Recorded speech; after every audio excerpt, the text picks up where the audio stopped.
Gracias, presidente. 8 de la noche, 13 minutos. Colombia merece muchísimo más en materia política, en materia de presidente, dice el representante a la Cámara por el departamento de Antioquia, Daniel Carvalho, terminando la réplica de la oposición a esta hora en una muy larga sesión. Comenzó tarde porque se demoró la llegada del presidente Gustavo Petro al Capitolio Nacional.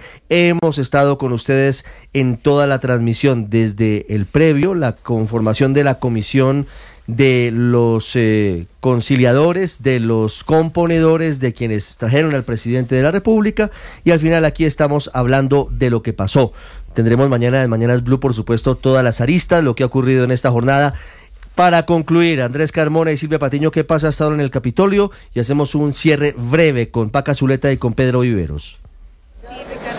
Sí, Ricardo, mira, a esta hora ya empiezan a retirarse del salón elíptico los congresistas. La vicepresidenta Francia Márquez se quedó ahí sentada oyendo hasta el último segundo de la intervención del último representante, que fue el representante por Verde Oxígeno, Daniel Carvalho, quien entre otras cosas dijo que al presidente Gustavo Petro le quedó grande gobernar el país, dijo que lo que a él le gusta no es gobernar sino tener el poder, y le pidió a las instituciones que resistan. Fueron unos discursos duros, muy duros, sobre todo el de Lina María Garrido, que le reconoció al presidente Gustavo Petro que había votado por él hace 3 años en las elecciones de 2022. Y además un discurso totalmente ovacionado por todos los integrantes de la oposición. Eso fue lo que ocasionó la salida del presidente Gustavo Petro. Pero mire, ya se terminó la sesión, ya quedaron instaladas las sesiones del Congreso. Viene la otra parte, vienen las elecciones de las mesas directivas. La noche es larga, Silvia, usted y yo, que hemos tenido aquí este aguante con Ricardo, con Mateo,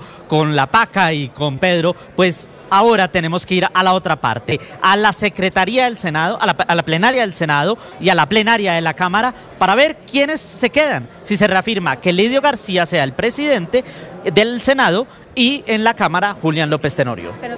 Pero también estamos atentos entonces a la famosa radicación que anunció el ministro de Justicia, Eduardo Montealegre, del proyecto de paz total. Exactamente, estamos muy atentos en la Secretaría del Senado, de Cámara de Representantes, donde va a ser radicado que es uno de los proyectos más polémicos. ¿Qué va a tener el gobierno y cuál es el reto del Congreso en esta última legislatura? Ricardo y oyentes, tienen este proyecto de paz total que pretende darle una serie de gabelas a los capos, a los grandes capos. También está el presupuesto nacional, que el presidente Gustavo Petro en su discurso echó un vainazo al Congreso y dijo que espero que me vayan a aprobar y que no tenga que sacarlo por decreto.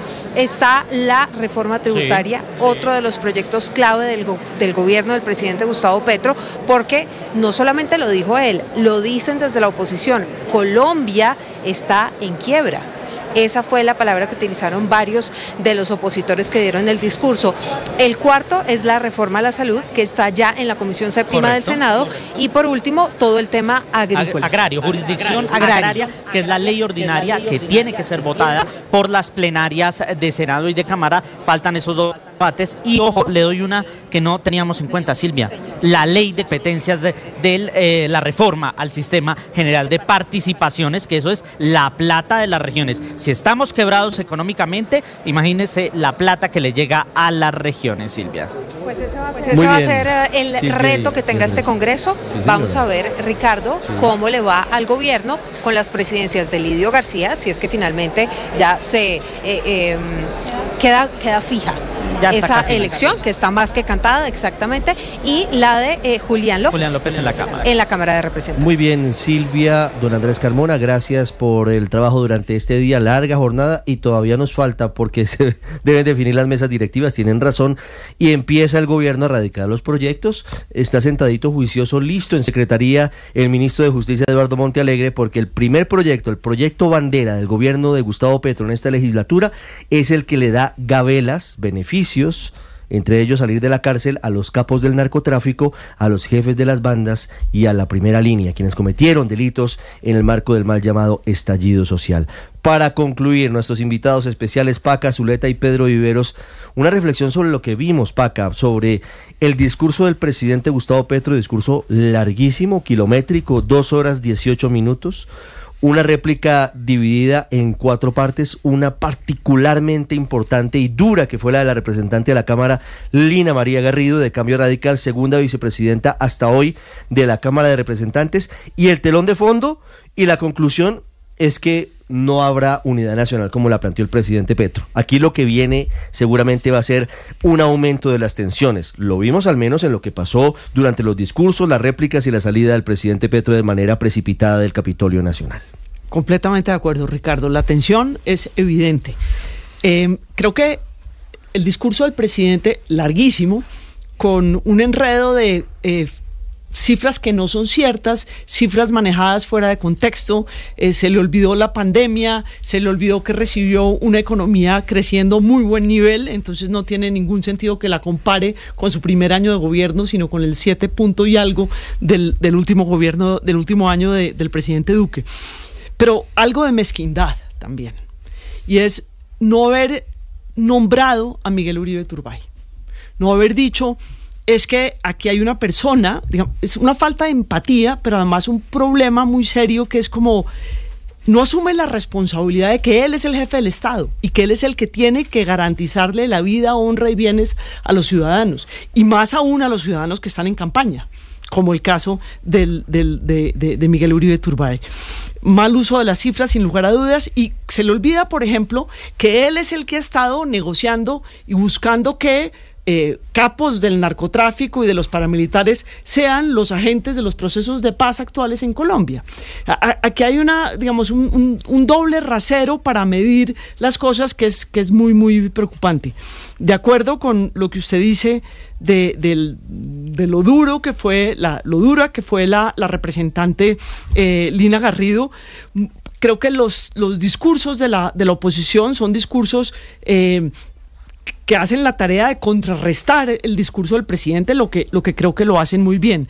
Me parece significativo el tema de educación, por ejemplo. Se le olvida que marchitó el ICETEX, que Serpilo Paga se acabó antes de que él fuera presidente, porque Serpilo Paga fue en el gobierno del presidente Santos y estos muchachos se graduaron durante el gobierno del presidente Duque. Ahí hay una cantidad de cosas que hace que uno empiece a pensar que la información no es cierta o que es confusa, lo que no le hace bien a un discurso de rendición de cuentas como es este frente al Congreso de la República. 8:21 minutos. Pedro, el expresidente Álvaro Uribe hasta ahora está escribiendo a través de su cuenta en X 2 larguísimos mensajes en los que explica qué es un gobierno de transición. Leo 2 ideas muy rápidas para que usted me entregue sus conclusiones. Dice el expresidente Álvaro Uribe, 2 trinos realmente muy largos, pero leo la parte que tiene que ver con el gobierno de transición. Se requiere un gobierno que gobierne desde el juramento, aplicando una plataforma construida con el más alto nivel de consenso, un gobierno que oriente, escuche y ejecute, un gobierno que dé ejemplo, que entienda que hay una palabra clave: confianza, que la confianza se construye con transparencia, un gobierno que construya confianza entre el policía, el soldado y la comunidad, que muestre avances en la eliminación de la violencia, que brille por la transparencia y la eficacia en la recuperación del orden público, un nuevo gobierno sin vacilaciones para eliminar la droga con el propósito de proteger a la familia, al joven y el medio ambiente, y luego habla en su segundo trino de: es urgente un gobierno que una a trabajadores y empresarios para que en los unos haya confianza y en los otros dignidad en la calidad de vida. El gobierno que ha destruido la economía se ufana del consumismo que se origina en dineros criminales del narcotráfico y en fuentes legales. Necesitamos un gobierno que reduzca impuestos, desmonte el tamaño asfixiante del aparato burocrático oficial y sea capaz de financiar con credibilidad el tránsito de la quiebra a la prosperidad fiscal. Básicamente, son muchos puntos. El expresidente Álvaro Uribe está lanzando a esta hora, después de escuchar al presidente Gustavo Petro, su propuesta para un gobierno de unidad nacional que él llama un gobierno de transición, con punto a punto lo que él propone que sea ese telón de fondo que tendrían esos diferentes sectores políticos que se unirían en su concepto para reconstruir el país. Ricardo, yo le voy a decir que estoy contento, ¿sabe? ¿Por qué está contento? Porque hay una democracia viva en Colombia. Aquí hay una cantidad de gente que anda diciéndonos que la democracia se acaba, que hay una amenaza contra la democracia. Y mire lo que pasó hoy. Hubo un expresidente del Senado, el doctor Fincho Cepeda, que hace un discurso defendiendo la institucionalidad y la separación de poderes con resultados.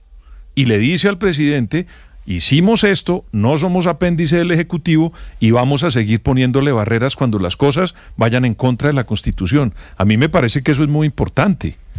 Seguidamente el presidente defiende el ocaso de su gobierno, tratando de decirle a sus huestes que él lo está haciendo bien. Yo no creo, como Pedro Viveros, porque tiene, como lo decía Paca, una cantidad de debilidades el discurso, pero tiene todo el derecho el presidente de hacerlo en el Parlamento, que es parlar, ¿no? Del francés, hablar, parlare. Sí. Allá tiene todo el derecho de hacerlo el presidente y de defenderlo, y los que están de acuerdo, pues que lo defiendan, y los que no estamos de acuerdo, pues tenemos también todo el derecho de criticarlo. Pero sí rescato que en Colombia eso se pudo hacer. Y por último, y ahí lo uno con lo del expresidente Uribe, la oposición pudo plantear cuáles eran las críticas en diferentes tonos.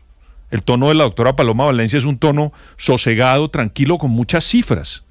El de la excandidata a la vicepresidente, pues es un discurso mucho más tranquilo, mucho menos de fondo. El de Marlene Castillo. De Marlene Castillo. Sí. Y el de la doctora Garrido, pues es un discurso mucho más fuerte y con mucha, pues sobre todo responsabilidad, porque ella dice que votó por el proyecto del presidente Petro y se arrepiente. Cierra el doctor Carvalho con un discurso también, en mi opinión, muy, muy sólido, rescatando la democracia. Y al final usted me está preguntando lo que dijo el expresidente Álvaro Uribe, que está diciendo en este momento. Esto es sobre la marcha, lo que estamos diciendo. Eso ratifica que en Colombia tenemos una democracia viva, Ricardo. Aquí se están expresando gobierno, oposición, la institucionalidad, y el presidente Álvaro Uribe está diciendo tres palabras, perdón. No va a caer en el error de los otros que dicen dos palabras y echan un discurso. 3 palabras. Un consenso alto. Hay que tener un consenso muy alto, dice el presidente en ese trino, que usted lo acaba de decir. Es decir, que para el presidente Álvaro Uribe el siguiente gobierno no va a ser un gobierno exclusivamente del Centro Democrático, Ricardo. Tiene que tener gente de otros sectores y los está llamando por medio de ese discurso. Entonces imagínese si no voy a estar contento porque en Colombia hay una democracia viva. 8 de la noche, 25 minutos. Ya había adelantado el expresidente Uribe hace 8 días exactamente un domingo, un foro sobre donde seguridad, invitó a todos los sectores estuvo políticos. Simón Gaviria, que yo no lo vi, a Juan Manuel Galán, Mauricio Cárdenas, una cantidad de personas. Invitó a Sergio Fajardo, estuvo invitó a todo el mundo. Realmente. Entonces, esto es el segundo episodio de eso que comenzó hace un año. 8:25, se nos viene un año muy movido en materia política. Estaremos seguramente de nuevo hablando con ustedes, con Paca Zuleta, como siempre un gusto por haber estado con nosotros. Gracias por habernos acompañado. Ricardo. Muchas gracias, don Pedro Viveros. Gracias, Ricardo. Compartiremos otras jornadas porque aquí hay mucha tela de donde cortar. Mañana muy temprano estaremos analizando lo que ha ocurrido hoy, los ecos de esta jornada, por supuesto, en Mañanas Blue. 8:26 minutos.